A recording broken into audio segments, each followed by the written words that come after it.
Ladies and gentlemen, my life is over. I'm going now. Goodbye. Seriously though, Dune 2 has been delayed and my life is seriously over.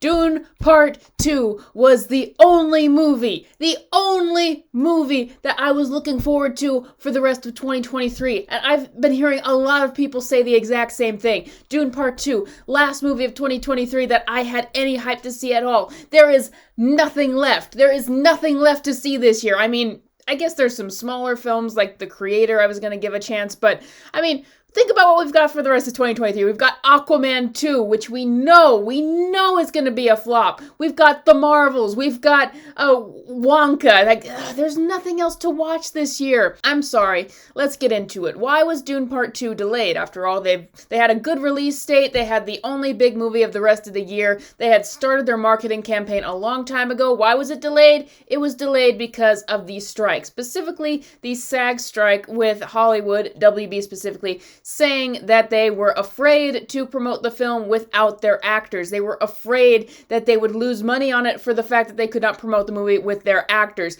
Listen, I don't think, maybe I'm wrong, I don't think that the actors promoting the films in that way matters that much anymore. Like when I look at like the interviews and things behind the scenes, like there's just an endless amount of them and they don't get that many views. I don't know. I just feel like once you start your marketing campaign, you've got your trailers and all of that stuff, the posters, I feel like it doesn't matter that much. I just don't know. But also, what you guys need to understand is they're actually going to lose a lot more money delaying this film than they would have if they had just tried to do it without the actors promoting it. The IMAX CEO said that they had a huge deal with them to play the movie for 5 weeks in IMAX, and if they pulled out of the deal, then they would lose a significant more amount of money than if they would just go through with it without having their actors promote the film. And that's not even counting the fact that moving the movie to March, you have investors who've paid and invested in this film, and the interest from their investment goes up the longer you wait. That's not even to mention whenever you start your marketing campaign and then you move a film, then that just moves it away, pulls the rug out from under people, and makes people lose interest. So the movie is not going to make nearly as much money as it would have in November. Now they've moved it to March. So this is just so ridiculous. It makes no sense, and they have kneecapped that film now, and I'm just so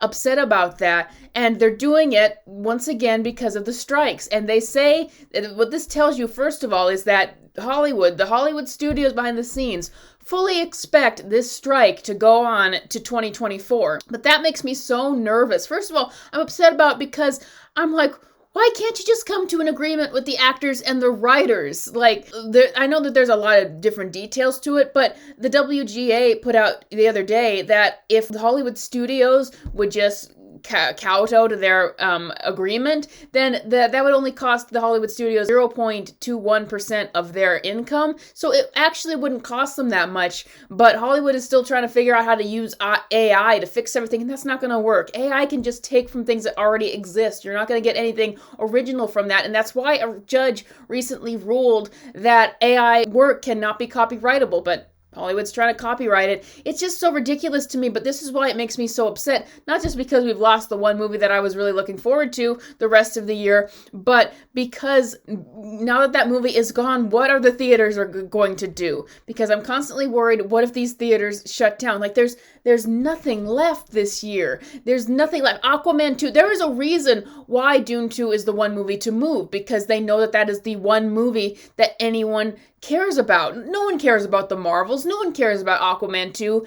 The studios behind those movies know that they are going to bomb. By the way, now The Marvels is going to take Dune's place in IMAX in November. It's like not much of a replacement. It's like everyone knows that The Marvels is going to bomb. Like no one cares about that movie.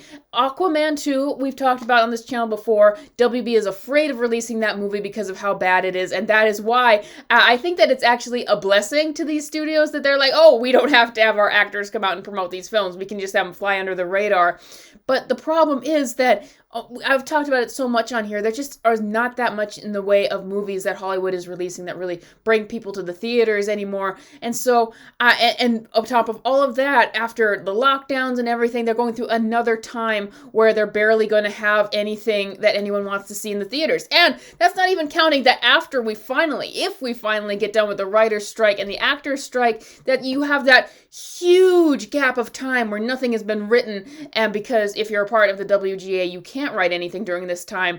And like, entertainment is so gonna suffer after that. But I guess what are we going to do about that? What are we going to do about that? Well, I would recommend that people who maybe aren't in the WGA, people who are working on their indie projects, better sharpen up their skills and try to write stuff and try to get stuff out of there, because otherwise the entire entertainment industry is going to go under with all this nonsense. But what are we going to do for the rest of 2023 now? I've seen all the movies I can see this year. I guess we'll just talk about Wonka and the Marvels when it comes out. But that's all I got for you today. Thank you, Patreon Jay. You want to support the channel, support me on Patreon, and I will see you guys next time if we have any more movies left.